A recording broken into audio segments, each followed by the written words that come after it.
12 जुलाई 2024 जगह थी यूपी के झांसी जिले में रक्सा इलाके का नदीपुर गांव। रोजाना की तरह सुबह की सैर के लिए लोग निकले हुए थे। तभी नहर के किनारे उन्हें एक अनजान आदमी की लाश दिखाई देती है और फिर क्या था, उसके आसपास भीड़ जमा हो जाती है।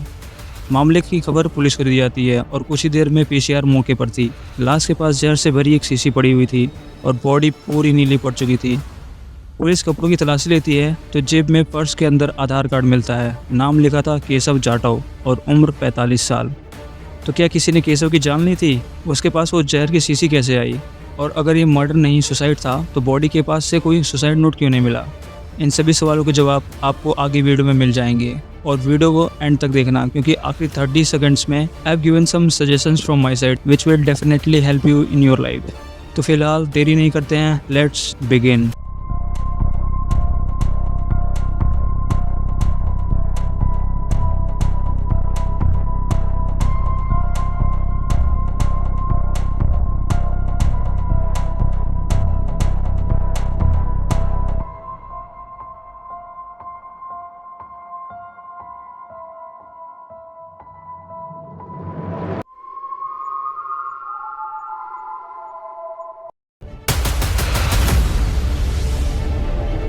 केशव की लाश की शिनाख्त होने के बाद पुलिस उसके घर वालों के पास पहुंचती है। मौत की खबर सुनते ही परिवार में चीख पुकार मच जाती है। केशव की पत्नी लक्ष्मी, 2 बेटियों और बेटे का रो रो कर बुरा हाल हो जाता है। इन्वेस्टिगेशन स्टार्ट करने से पहले बॉडी का पोस्टमार्टम करना जरूरी था ताकि मौत की वजह पता चल सके। इसलिए पुलिस केशव की डेड बॉडी को पोस्टमार्टम के लिए भेज देती है और 2 दिन बाद रिपोर्ट भी आ जाती है। पता चलता है कि केशव की जान गला घोटने की वजह से गई है और साथ ही उसके सिर पर गहरी चोट थी और प्राइवेट पार्ट को भी बुरी तरीके से कुचला गया था। तो पोस्टमार्टम रिपोर्ट से ये बात तो साफ हो गई थी कि सुसाइड तो नहीं है। इसका मतलब साफ था कि किसी ने केशव की हत्या की है। अगली सुबह 13 जुलाई को हर न्यूज़पेपर में इसकी खबर छप चुकी थी और पुलिस के ऊपर भी खूब प्रेशर था कि वह जल्दी ही केशव की मौत की गुत्थी सुलझाए। इसलिए पुलिस हरकत में आती है और इन्वेस्टिगेशन के लिए गाँव के आसपास के लोगों से केशव के बारे में पूछताछ करती है कि आखिर केशव कैसा इंसान था, क्या किसी से उसकी कोई दुश्मनी थी? पर गांव वालों के दिए गए जवाबों से पुलिस के हाथ कुछ खास नहीं लगता।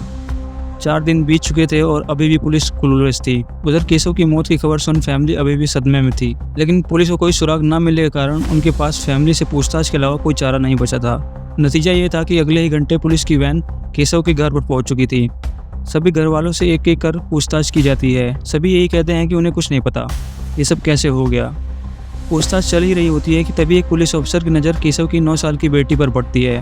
वह काफ़ी देर से पुलिस ऑफिसर को देखे जा रही थी, मानो कुछ कहना चाह रही हो। ऑफिसर उसे अपने पास बुलाता है और पूछता है कि बच्चे, आपको कुछ कहना है क्या? तो वह हाँ में सर हिलाती है। ऑफिसर उसे कहते हैं कि डरो मत, जो बोलना है बताओ, मैं हूँ यहाँ पर, आपको कोई कुछ नहीं करेगा। इसके बाद केशव की बेटी ने जो बयान दिया उसने पूरे केस के एंगल को ही चेंज कर दिया। पुलिस खुद हैरान रह गई थी क्योंकि उन्हें अभी तक ये अंदाज़ा भी नहीं था कि ये भी हो सकता है। जी कह रही थी उसको हमारे पापा जी को मार देना, पता नहीं कौन सी करनी थी, पता नहीं रात की हो रही थी। केशव की बेटी ने बताया कि 11 जुलाई की रात मम्मी बहुत हड़बड़ी में थी और बार बार उनका फ़ोन बज रहा था। उसने कॉल में मम्मी को बात करते हुए सुना था जिसमें वो किसी से कह रही थी कि शराब पिलाओ और उस केशव को आज हमेशा के लिए ख़त्म कर दो, जल्दी करो, इतनी देर क्यों कर रहे हो। फिर क्या पुलिस समझ गई कि हो ना हो इसमें केशव की पत्नी लक्ष्मी का ही हाथ है, पर उनके पास कोई पुख्ता सबूत नहीं थे। इसलिए वापस पुलिस स्टेशन आकर सबूत जुटाने के लिए सबसे पहले केशव की पत्नी लक्ष्मी के फ़ोन की कॉल डिटेल्स निकाली गई। कॉल डिटेल्स से पता चला कि लक्ष्मी रोजाना किसी कमलेश नाम के व्यक्ति से बात करती थी और घटना वाली रात यानी 11 जुलाई को भी कमलेश और लक्ष्मी के बीच फ़ोन पर कई बार बातें हुई। अब पुलिस को इस कमलेश नाम के व्यक्ति पर भी शक था, तो उन्होंने घटना वाली रात की कमलेश के मोबाइल फ़ोन की लोकेशन निकलवाई और वह एग्जैक्ट मौका वारदात के पास मिलती है जहां केशव की डेड बॉडी पड़ी हुई थी। पुलिस फिर से काम पर लग जाती है और कमलेश को उसे घर से उठा थाने लेकर सख्ती से पूछताछ करती है।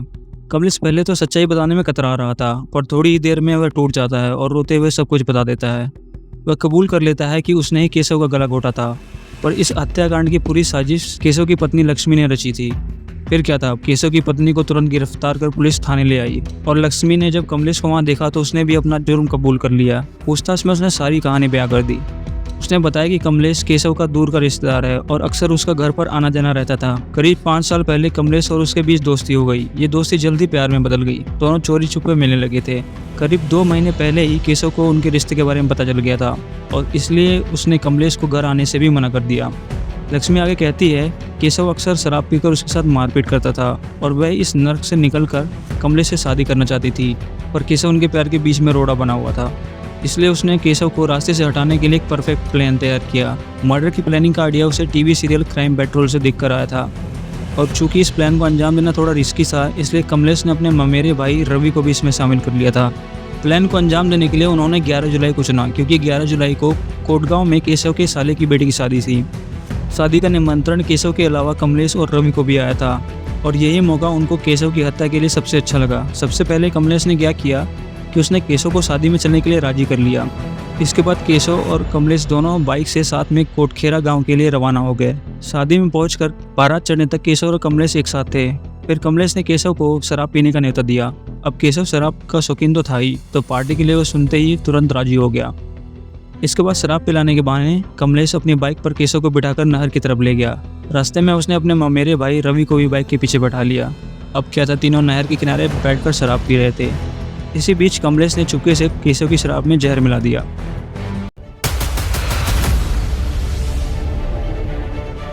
कुछ देर बाद जब शराब पीकर केशव लड़खड़ाने लगा तो कमलेश और रवि ने मौका देखकर केशव पर हमला बोल दिया और उसे लात घूंस से खूब मारा। और फिर जब केशव इससे भी नहीं मरा तो कमलेश ने रस्सी से गला घोंटकर उसकी हत्या कर दी। हत्या के तुरंत बाद उसने लक्ष्मी को कॉल लगाया और बताया कि काम हो गया है, हमने केशव का गला घोंटकर अपने रास्ते से हटा दिया है। यह सुनते ही लक्ष्मी खुश हो गई और उसने कमलेश को शाबाशी दी। इसके बाद कमलेश केशव की लाश और जहर की शीशी को वहीं छोड़ रवि के साथ गाँव आ गया। कमलेश और लक्ष्मी को लगता था कि उनकी साजिश का पता किसी को नहीं चलेगा। लोग समझेंगे कि केशव शराब तो पीता ही था, तो उसने शराब के नशे में जहर पी लिया होगा। सब कुछ उनके प्लान के मुताबिक ही हो रहा था, लेकिन उसकी बेटी के बयान ने उनकी सारी पोल पट्टी खोल दी। खैर, पुलिस ने केशव की हत्या के आरोप में उसकी पत्नी लक्ष्मी, बहनोई कमलेश और ममेरे भाई रवि को गिरफ्तार कर जेल भेज दिया है और इस केस की हियरिंग अब कोर्ट में होगी, जिसमें डेफिनेटली आरोपियों को कड़ी की सजा सुनाई जाएगी। तो दोस्तों, ये केस यहीं पर ख़त्म होता है। बात करें तो इस क्राइम के पीछे मुझे 2 वजहें लगी। पहला, domestic violence by the husband और दूसरा इस टॉक्सिक रिश्ते से निकलने के लिए की गई एक्स्ट्रा मैरिटल अफेयर। देखिए, मेरे हिसाब से रिलेशनशिप या कोई भी रिश्ता बहुत ही नाजुक धागे से बना होता है। विद टाइम हम सब ये मानेंगे कि रिश्ते में काफ़ी चीज़ें बदलने लग जाती हैं, पर अगर हम अपने पार्टनर को टाइम देते हैं, उससे बात करते हैं और अपनी और उसकी परेशानी को समझते हैं, तो ये धागा मजबूत होता चला जाता है। So it's very simple. Everyone wants to be loved, to be cared, to be respected. And if you are not providing these things to your partner, there will be always someone else who will be ready to provide. And believe me, things will go worse then. So if you are in a relationship, be thankful and try to nurture it. On this thought, हम आज का ये video यहीं ख़त्म करते हैं। मिलते हैं नेक्स्ट वीडियो में। Thanks for watching. Signing off.